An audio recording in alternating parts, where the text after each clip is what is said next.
And we wanted to highlight and to provide some sort of discussion and education on the topic, because it is such a recent event, and it's one that just keeps cropping up and keeps cropping up. And yesterday there was a vote in the Senate that essentially rejected the idea of universal background checks. So it's an issue that is going to continue to be with us in one form or another. But I sort of debated whether to come up here and introduce people using really bad puns, but you don't need some historian, some trigger-happy historian shooting off his mouth. So I decided not to do any of that. Anyway, but Professor Lin was also one of the driving forces behind this, so I will let him introduce our discussants for the day, discuss the students who are on each side. So without further ado, Professor Lin.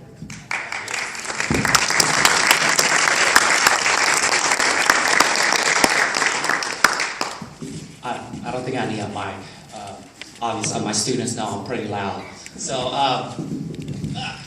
let's go with this, guys. Is that ultimately what we passed out to you is a survey, and if you haven't gotten a chance yet, please try to fill it out. Is that we're asking you the question. The topic at hand here is ultimately, do you believe America needs stricter gun control laws? Okay, so we're taking a survey right now. You haven't heard the debate yet, and ultimately obviously you guys have a position, maybe not, maybe you just have no opinion. We like to know. This is how we are going to track who wins this debate or not, because in America, we don't like ties. We want a winner.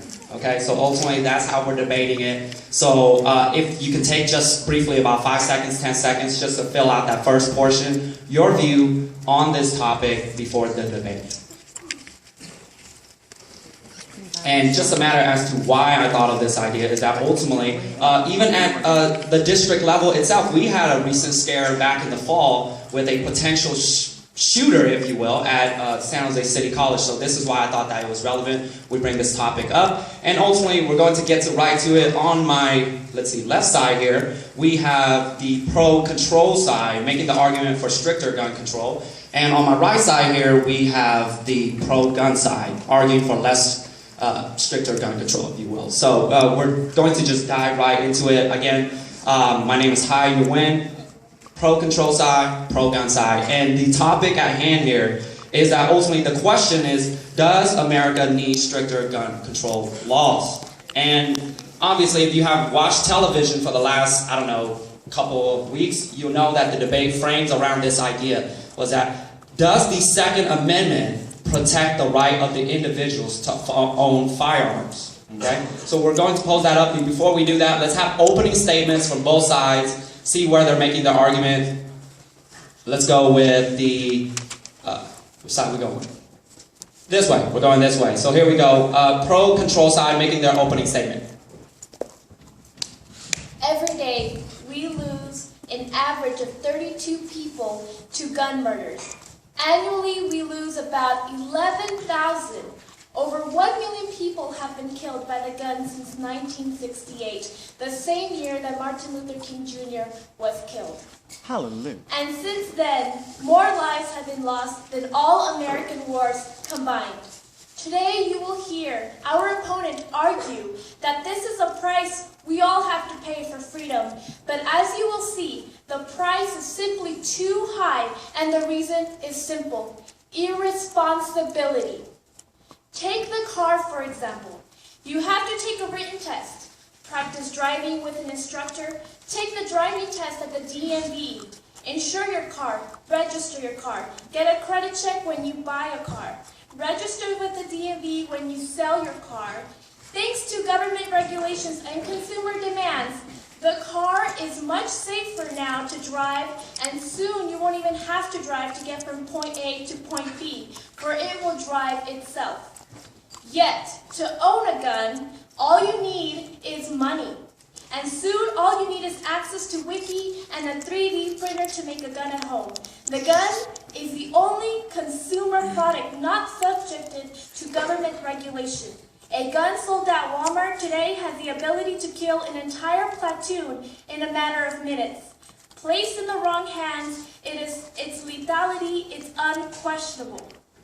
There have been 60 mass shootings since 1982, 25 since 2006, and 7 in 2002, including Newton.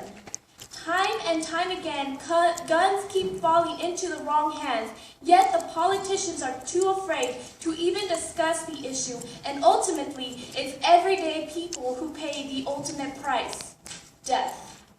Our position is simple: responsible gun ownership. We respect the Second Amendment, and that is not the topic at hand here. The question is, does America need stricter gun control? And our answer is yes, because it's simply common sense. How? I think we can all agree that guns should not be in the hands of criminals. Trafficking are universal background checks, closing loopholes at gun shows, making it a federal offense for gun trafficking are all ways how we can make sure. I'm going to pause you right there. Yes, so we heard the debate.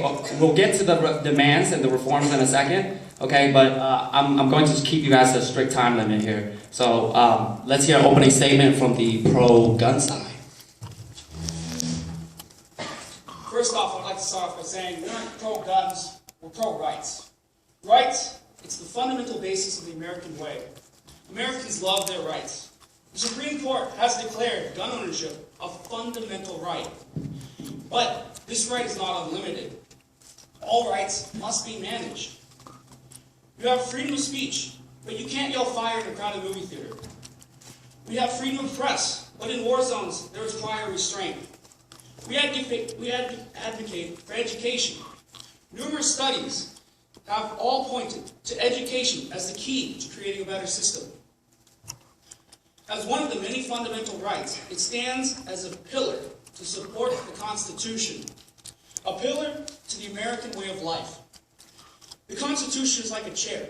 It has legs. These legs support the weight placed on it. If you are to remove one leg, it is still a chair, but it is dangerous and set aside. Slowly but surely, the pro-gun control advocates have chipped away at the once sturdy pillar. We cannot afford to tamper any further with the fundamental support structure of the American way of life. All right, that's opening statements from both sides. I apologize. Pro-rights. There you go. We're going pro-rights, pro-control here. And ultimately, if we are talking about rights, look, there's the elephant in the room that both sides need to address, is that ultimately when this is why it's such a complex issue, is that it's a part of our government, ultimately. It's a constitutional right. So I open up the question, does the Second Amendment protect the right of the individual to bear arms, to own firearms?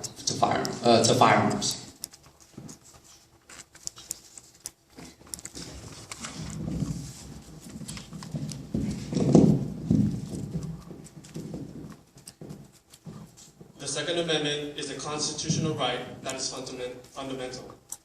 It is within our Bill of Rights, and it is a sacred amendment that defines us as Americans. In the D.C. versus Heller case of 2008, the Supreme Court affirmed that you have the fundamental right to own a firearm. That is a constitutional right that cannot be infringed upon. On top of that, we have the McDonald's versus Chicago gun case that stated states cannot infringe upon those same rights.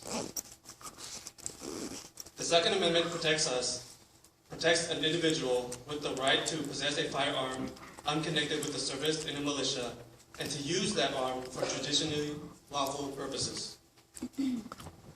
The reason why America has this amendment is to protect against tyranny, outside invasion,